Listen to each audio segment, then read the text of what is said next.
Okay, let's get right into it. What we've got here is a high-stakes political showdown brewing in Taiwan. It's a fight that's pitting the very idea of legislative oversight against national security.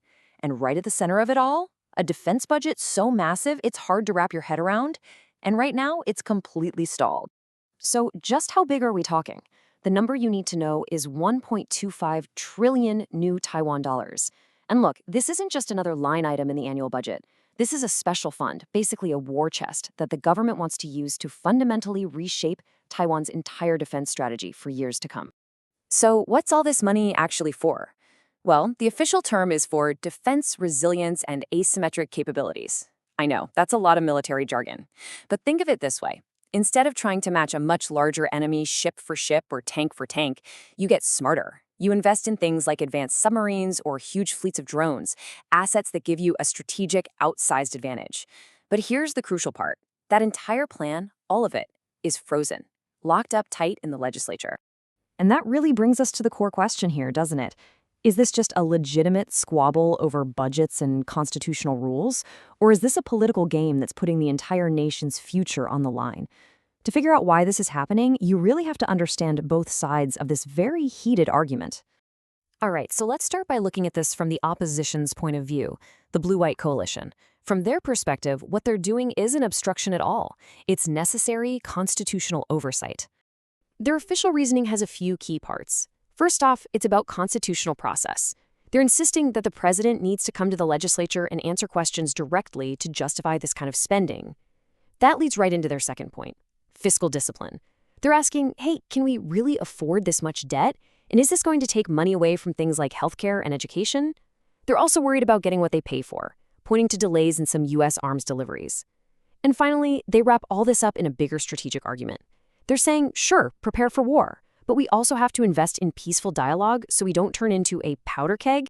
And nothing really captures their deep skepticism better than this one quote that's been making the rounds. It paints such a vivid picture, doesn't it? The government asking for this historic, almost unimaginable amount of money, with what the opposition sees as basically no justification, just 2 sheets of paper for over $1 trillion. That image has become a really powerful symbol for their whole argument. Okay, so that's one side of the story. But if you talk to the ruling party, the DPP, you get a completely different take. And frankly, it's a much more alarming one. For them, this budget freeze isn't just politics. It's a direct threat to the country's security. From where they're sitting, the consequences are incredibly serious. First, they worry it sends a terrible signal to allies like the United States, a signal that Taiwan might not be fully committed to its own defense. Second, it creates a very real and dangerous gap in military capability by stopping the development of those exact submarines and drones we talked about. And third, they make a very, very serious accusation that the opposition's talking points about provoking China, about draining welfare funds, sound eerily similar to the propaganda coming from Beijing. And to really drive home just how grave they believe this is, some ruling party legislators have pulled out this really heavy historical analogy. Wu Sangui was a general back in the 17th century who famously led an invading army through a key mountain pass, which led to the fall of an entire dynasty. So when they use this comparison, they're not just saying they disagree, they're framing the opposition's actions as a historic betrayal of national security. And this right here gets to the absolute heart of the ruling party's most pointed criticism. They're saying, hey, look at the language. The opposition says the budget squeezes public welfare. Beijing says the DPP disregards public livelihood. The opposition worries the DPP is provoking China. Beijing says Taiwan independence is a path to war.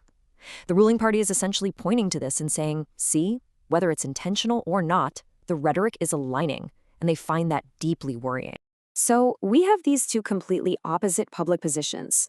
But as with a lot of politics, what's said out loud might not be the whole story. Many analysts think there's a deeper political game being played here, with motives that go way beyond the official talking points. It seems like there are two big things going on behind the scenes. First, this massive defense budget might be a giant bargaining chip, something the opposition is blocking it to force the government's hand on totally different laws, like the Fiscal Allocation Act, which decides how tax money gets split up. At the same time, all of this is happening while there's this external pressure, especially from the U.S., which has its own expectations for Taiwan to seriously ramp up its defense spending. It's a complicated game. When you boil it all down, what this entire fight really comes down to is a profound and, frankly, a pretty dangerous lack of trust. Each side is looking at the other's actions and interpreting them in the worst possible way. And this is the fundamental problem. The opposition says, we are doing our constitutional duty to oversee the budget. But the ruling party hears that and says, no, you are actively sabotaging national security.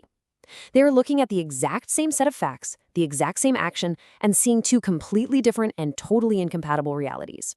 There is just no common ground right now. So this standoff, it leaves us with this fundamental, really difficult question, and it's one that pretty much every democracy has to face at some point.